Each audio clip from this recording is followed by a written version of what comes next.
Hello, creative friends. It's Galia here, and I'm just popping back in with another little video on my swatch book. I had a few questions come in both on the blog and YouTube and in email. So I thought I'd pop back in and just see what questions I could address. So somebody had asked about this book, what paper this book is. This swatch book is just in the Stillman and Burn Epsilon series. I think it's like a, let me see. I'll have it here somewhere. Here we go. Epsilon, white, 150 grams, and smooth surface. So it's that paper there. The Stillman and Burn also do the smooth surface in white in a 270 grams, which is the Zeta series. I use that a lot. But for this swatch book, because it's just a reference, I wasn't too worried about the bleed through. And in fact, the bleed through is good to know, to see how much bleed through you're going to get on different papers. They also asked about what pen I use to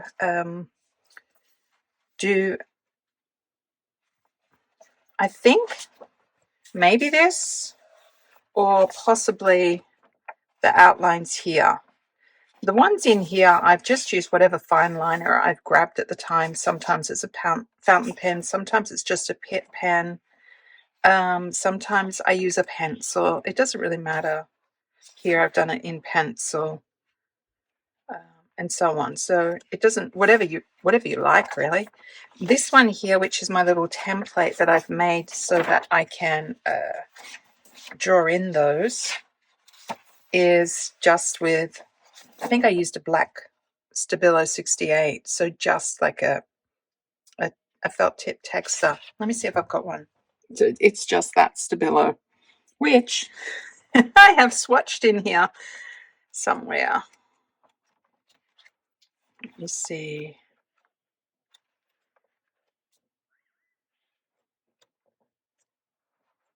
I could look it up.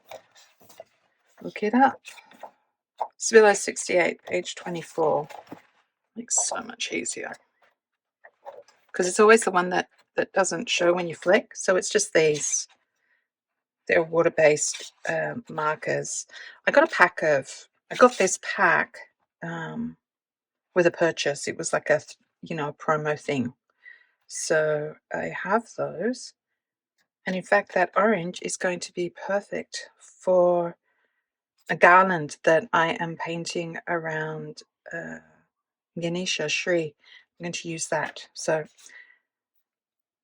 somebody asked, how do I use it? And just like that, like that orange is the perfect color for the flowers. Check it's the right one. 54. And yeah, a little bit of zing. In fact, I wish I had checked in here before I put that orange in there. Just give it a little bit more zing. That orange would have been perfect on its own as a little accent there. So that is one of the ways I use it, is when I'm looking for a particular color. I can come in, particularly like ultramarine blue. Ultramarine blue is one of those colors that is so different from paint to pencil to so on. So it's really good to have a look and see. That's quite a ultramarine. That's quite a purpley one. This one's not quite as purpley as the polychromos. This ultra blue here in the Holbein, not quite as dark, a little bit.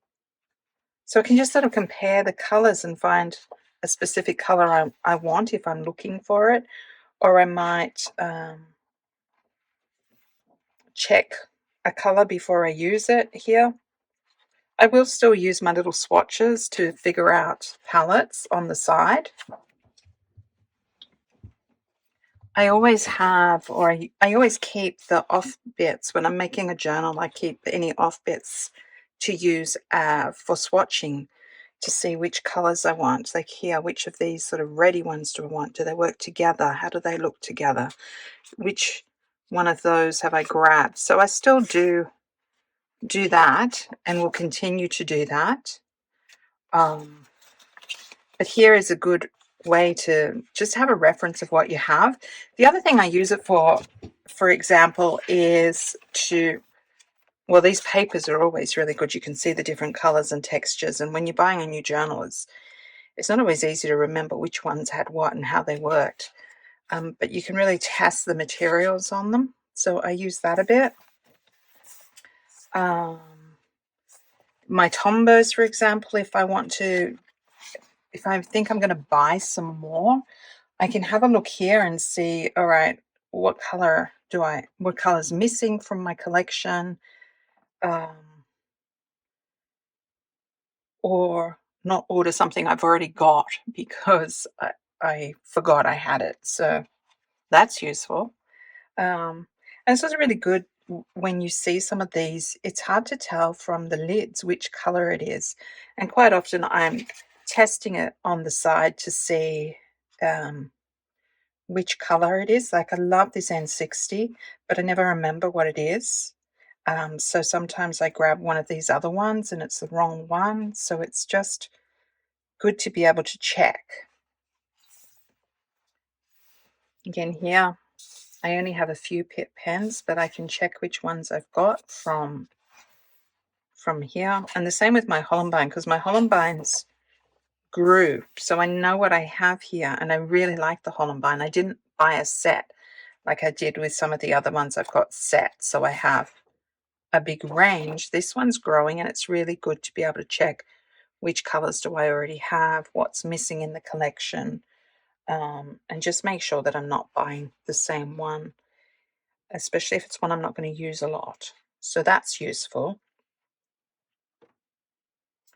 Somebody asked about the circles versus the squares, and I think that is in relation to my watercolor, which is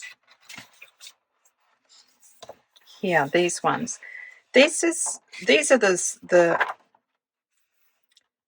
samples of each color. This is just so that I can see how the colors mingle together. So if I'm using just 3 colors, I can see how they work as a palette together, essentially. And someone else asked why I have spaces between things. And part of the reason is because the collection is growing. I don't know what else I'm going to add in the future. But also because I thought that I would do more color mixes as well in here. So not just the colors pure, but then maybe play with a little bit like I have done here with these ones, where I've made a green with the yellow and black. And I did that here as well. The two different yellows mixed with black to make a green. So I may do more of that in here, color mixes, little recipes, see how we go. So I have spare pages to expand, to grow out. I've still got to do my Caran d'Ache Neocolor 2 in here. I've still got to do my inks. And I've also got some Ecoline pens coming, which I'll swatch out once they arrive. Who knows what else I will want to play with in the future. So it's just to contain it all together, and that gives me a bit of wriggle room. And the gaps, partly I tried to keep the pastels together, the oil pastels together, the watercolors together, the pencils together a bit, but I sort of failed a bit at that. Okay, quite a few people had asked about swatching via medium versus via color. And I think it really depends. My watercolors are sort of swatched by colors because I have different colors and different brands. I don't have a complete set in anything really, and I mix and match my brands a little bit more depending on what I'm doing.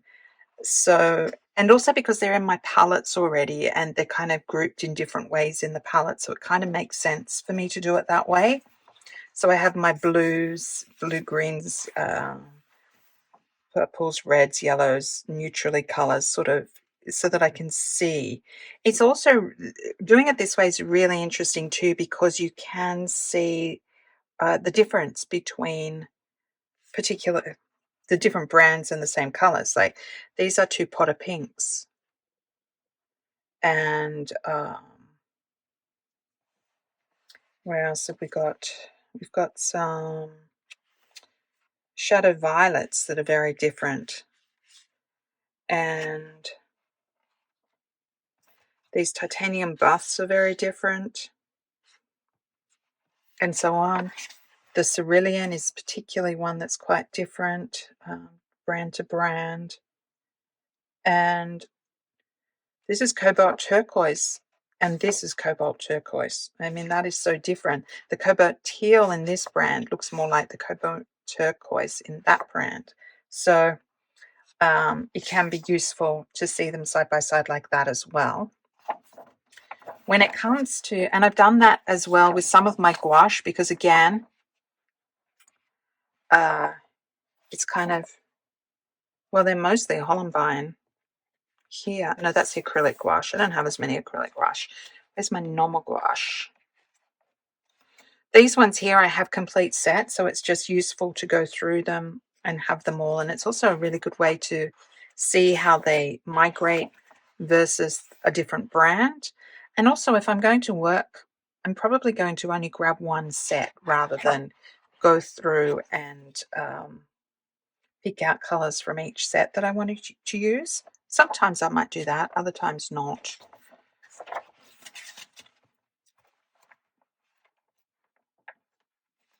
Again, like my watercolors, there's kind of like a higgledy-pig. I don't have as many as I do with pencils. There's like, with pencils, you kind of have more of a range, because the colors can be quite specific, and you can mix them and blend them and so forth, but it tends to be that the color is the color. Whereas with the gouache and the watercolor and paints, you can mix and make your own colors, so you don't need that huge range of colors to start with. I mean, you could just start with the three colors, a yellow, a red, and a blue, and mix up your colors. You know, you could do it from a very limited palette. Whereas these pencils, they're very sort of specific. It'd be hard to mix this color from other colors. You could sort of like layer them so that they sort of blend a little bit, but there's less variation and ability to mix them than with watercolors, where you can have a lot of variety. And when you want to pick a color to mix, you can come here and say, all right, I want a spring green, so I'm going to use one of these sort of cooler yellows, versus I want a more autumny green, so you might go for a yellow ochre or a warmer yellow to mix your greens with, quinacridone gold or something like that. And then other things are quite specific, so it is good to see them together, like these graphite tints. They're a beautiful muted thing, and it's good to sort of see the range. I also, while we're on that subject, I also have this other book here, which has all the greens. So it's the inks, the watercolors, the paints, the pencils.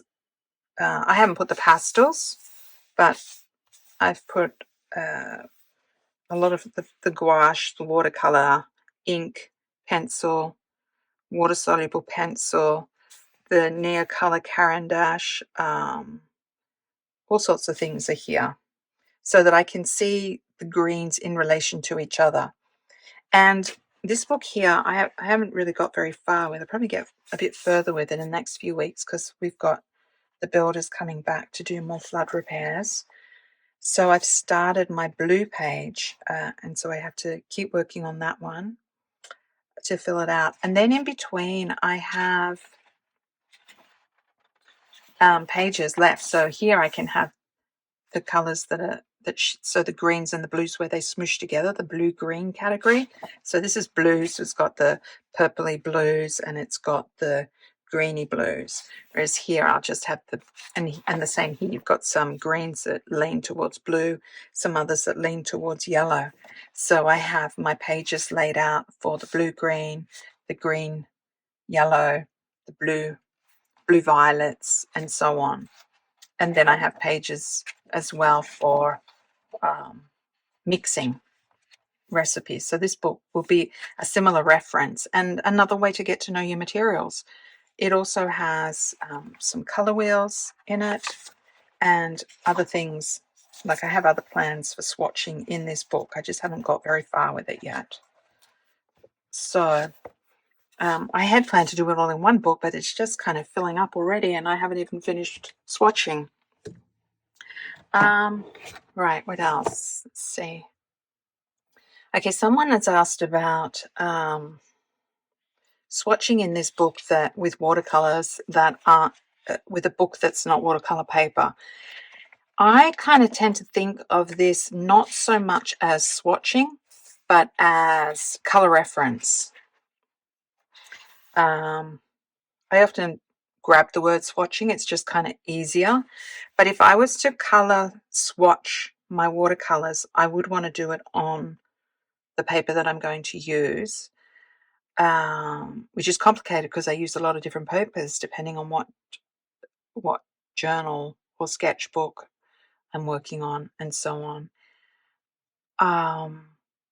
But if I was to swatch them properly, I would use the watercolor paper that I wanted to use. I would be doing bigger swatches. I would be wanting to see how they graduate on that paper, how they how translucent they are or opaque. I would like to see what they're like when they're glazed over themselves as well as graduated out. I would like to see how they do granulation on that paper, and I might even add some other things in to help them granulate to see how that works. I would want to maybe test their stain and liftability, and I may also want to see how they mix with other colors on my palette. And if you're really serious, you'd also do a light fast test on the paper that you were going to use. But I'm not that fast. I kind of don't get too precious with my watercolors. I just want to play and sketch and have fun. I'm not really doing watercolor art. It's just I like to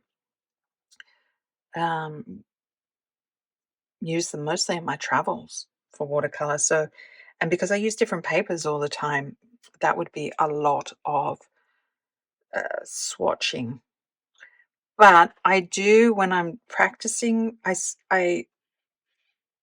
find there's a point where you move from practicing with watercolor. This is, and every medium's different, but from practicing on cheap paper where you have that sense of freedom to shifting to practicing on the paper that you're going to use so that you can get familiar with those nuances of how watercolor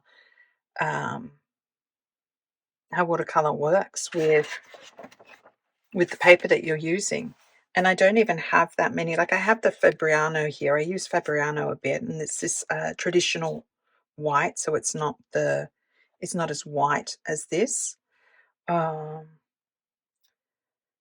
have different sorts of papers for different things. So, which is the sketchbook that I'm using a sketchbook for some. I think this Talons one. I use this one for sketching. I don't like it with any wet media on it, but it's really nice to work on this color and the pencils are nice on it. And then when I shift to a different one, the pencils might not be as nice, but it works better with the wet mediums and so on. So I move a lot between different sketchbooks and different mediums. And I don't really worry about being too precise or accurate. This just gives me enough of a sense to be a bit familiar with my materials. I think it's often just about noticing as well when you're doing anything, just sort of like paying attention to your own practice. Someone says, have too many supplies to begin, it would need ages. This has taken me ages. And I probably had this plan to do it for a long time, but because my house has been in such chaos with the flooding, with surgeries, with repairs and tradies here, I haven't really been able to do much art, like to get the paints out or to start a big project or anything. So I've kind of like just stolen, and I've been sketching as well, stolen 15 minutes here or 10 minutes there and just kind of like worked at it. And before you know, you've kind of got a fair chunk done. Like one day I might just grab this and put them in order and maybe do my little boxes. And then another day when I've got a bit of spare time, I come in and actually color them in. It doesn't all happen at once. So it is something that takes a while, especially in retrospect, going back and doing it for the supplies you've already got, because it kind of forces you to acknowledge what you have and to gather it and to sort it. And speaking of which, I will show you a little bit of how I do sort it. Somebody had asked about that too.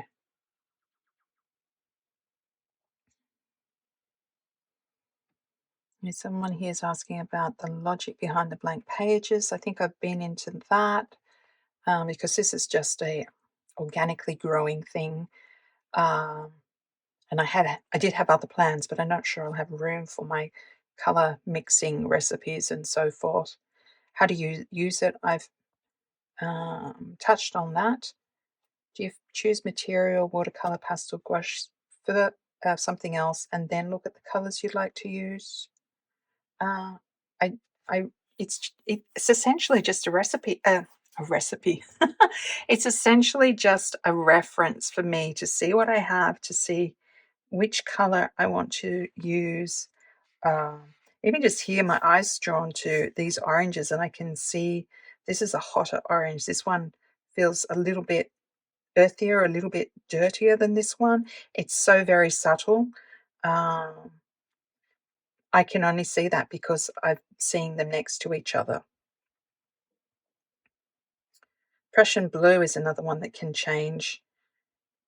This is even the same brand, but they're slightly different. You know, the Pablo and the luminance. The Prussian blue, I can see the color is a bit different as well as the texture. Same with that orange.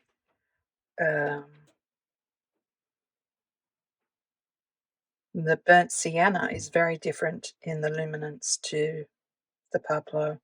So yeah, it's just a great reference to get to know your materials and to check check what you've got and just get to know them a bit as well. I think I mentioned in the first video that I have these ones here. I'm not too keen on them, but I really like the Tombow, and they're both water-soluble, sort of watercolory pens, but they're very different effects and colors and so on. So it just helps you get to know that as well. The way these ones stain is very different as well. It just feels stronger and a little bit more. Even just if you look at the title here to here, very different sort of result from the different pens. Right, how I store them.